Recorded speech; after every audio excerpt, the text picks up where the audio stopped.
Yalı Çapkını bu hafta deprem nedeniyle yayınlanmayacaktı. Fakat kanal aldığı ani kararla birlikte bölümü yayınlamaya karar verdi. Sanırım şu ana kadar izlediğimiz en uzun bölümlerden bir tanesi olan 21. bölüm tamamen yeni bir hikayeye geçiş yapıyor gibi gözüküyor. Ferit'in artık yavaş yavaş şirket işlerine dahil olmaya başladığını ve Seyran'ın da Halis Ağa'nın gözünde yükselerek Yalı'nın emanet edileceği kişi olacağını öğrenmiş olduk. Peki yeni bölümde Ferit tekrardan Pelin'le mi görüşecek? Çıkan fragmanda büyük bir ters köşe olduğu aslında oldukça belli. Seyran herkese Ferit'i sorarken aslında Ferit Seyran'a büyük bir sürpriz yapma peşinde. Bu yüzden Seyran'dan bu sürprizi gizlemek istiyor. Ancak Seyran Ferit'in yine bir şeyler gizlediğini hissettiği için kendisini aldattığını veya tekrardan Pelo ile görüştüğünü düşünmeye başlıyor. Peki fragmanda görülen kafedeki kız kim? Ferit'in Seyran'a sürpriz yapmak için hazırlıklar yaptığını zaten söylemiştim. Kafede görüştüğü kızsa büyük ihtimalle Gülgün'ün tanıdığı ve Ferit'e yardımcı olması için görüştürdüğü bir kadın. Çünkü Ferit büyük ihtimalle Seyran'a yapacağı sürpriz için annesinden yardım isteyecek. Gülgün de bu konuda Ferit'e yardım etmek için kafede görülen kadını yollayacak. Ancak Seyran'ın kafede Ferit'le bu kadını yan yana görmesi kötü düşünmesine ve Ferit'le tartışmasına sebep olsa da günün sonunda Seyran Ferit'in yaptığı sürprizi öğrenince bütün taşlar yerine oturacak. Peki Pelo sürprizi öğrenerek Ferit'in yanına mı gidecek?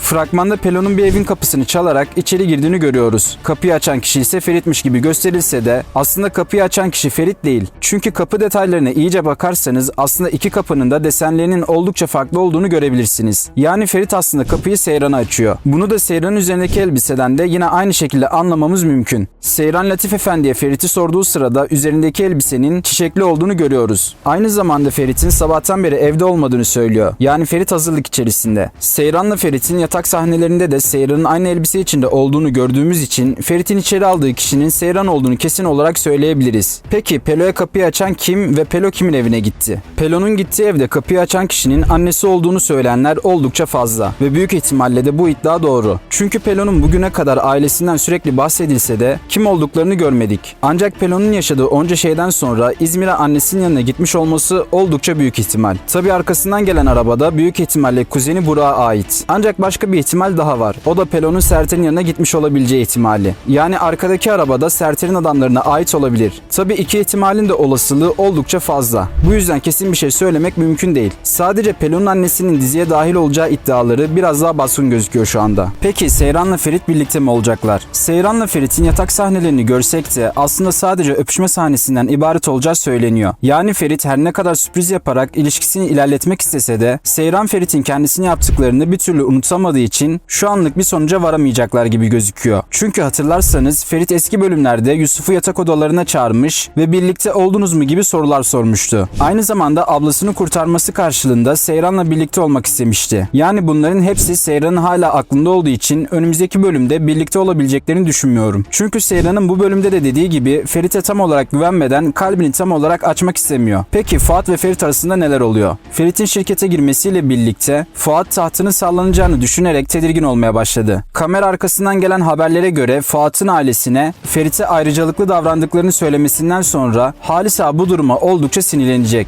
ve Fuat'ı azarlamaya başlayacak. Fuat'ın zaten bu durumdan oldukça etkilenmiş olduğunu ve masadan kalkmaya izin alamadığı için ağlayarak yemek yemeye çalıştığını görüyoruz. Yani bu zamana kadar Fuat'la Ferit'in birbirlerine çok yakın davrandıklarını fazla göremedik ve hep bir mesafe var gibiydi. Sanırım bu bölüm sonrasında bu gerginliği çok daha iyi hissedeceğiz gibi gözüküyor. Zaten Ferit'in Fuat'a ben senin bu tavırlarını çocuklukta bıraktığını zannediyordum demesi de bunu kanıtlıyor. Yani Fuat büyük ihtimalle çocukluktan beri Ferit'e daha ayrıcalıklı davranıldığını düşündüğü için Ferit'i kıskanıyor. Son olarak kadroya yeni bir oyuncu daha katıldı. Tam olarak rolünü bilemesek de genç olduğu için ben şirkette Ferit'e aşık olacak bir çalışan olacağını ve Ferit'in aklını karıştırmaya çalışacağını düşünüyorum. Evet dostlar, genel olarak fragman hakkında söyleyeceklerim bunlar. Umarım videoyu beğenmişsinizdir. Yorumlarınızı yazmayı unutmayın. Sonraki videolarda görüşmek üzere. Kendinize iyi bakın.